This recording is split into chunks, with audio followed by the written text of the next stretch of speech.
Manager Aaron Boone and his team came into the 2019 season with a clear mission to dominate lower-level competition. The Baltimore Orioles certainly fit that description on paper. Losing 2 out of 3 games on opening weekend to perhaps the least talented team in MLB is not sitting well with Yankees fans. In fairness, it isn't sitting well with Yankee players either. Aaron Judge already came out after the Game 2 loss and asked his teammates to play with more urgency. Unfortunately, that didn't happen in New York's listless start to their Game 3 defeat. On one hand, it's too early to panic for a team with this much talent. We're only 3 games into a 162-game march. This is certainly too small of a sample size to make massive decisions on.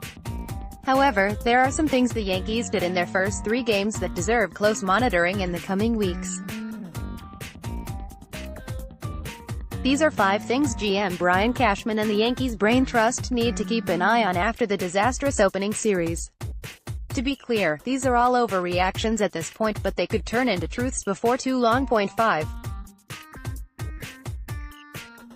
Injuries are already costing the Yankees games. There was a real narrative among Yankees fans heading into the season that the absences of Luis Severino, Aaron Hicks, Dellin Betances, Didi Gregorius and CC Sabathia weren't really going to cost this team wins. After 3 games, that looks like overly optimistic thinking. Obviously a healthy Severino pushes J.A. Happ out of the opening weekend rotation. Hicks starting in center field sends a struggling Brett Gardner to the bench for a game or 2.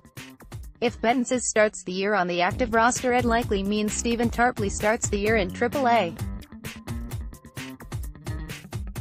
All of those changes could have allowed New York to sweep this series. Big injuries matter for the Yankees just like everyone else. This team needs to get their stars back soon. Next, 4. Greg Bird may be a 4A player. Page 2. Use your arrows to browse Tampa, Florida, March 6. Greg Bird.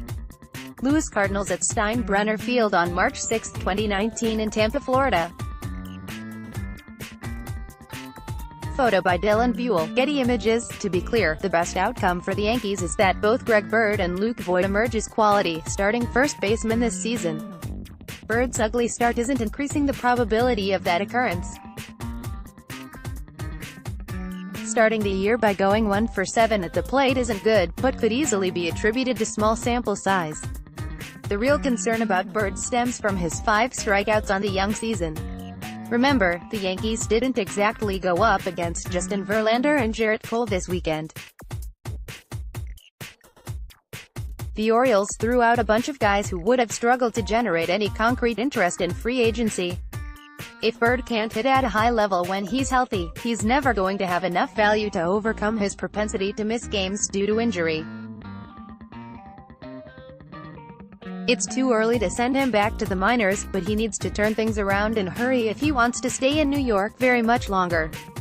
That makes the upcoming series against the Tigers absolutely massive for the left-hander. He needs to mash against Detroit to make sure he can stay on the Major League roster once Hicks returns from injury. If he doesn't, his time with the Yankees may be over for good. Next, 3. J.A. Happ may be overrated. Use your arrows to browse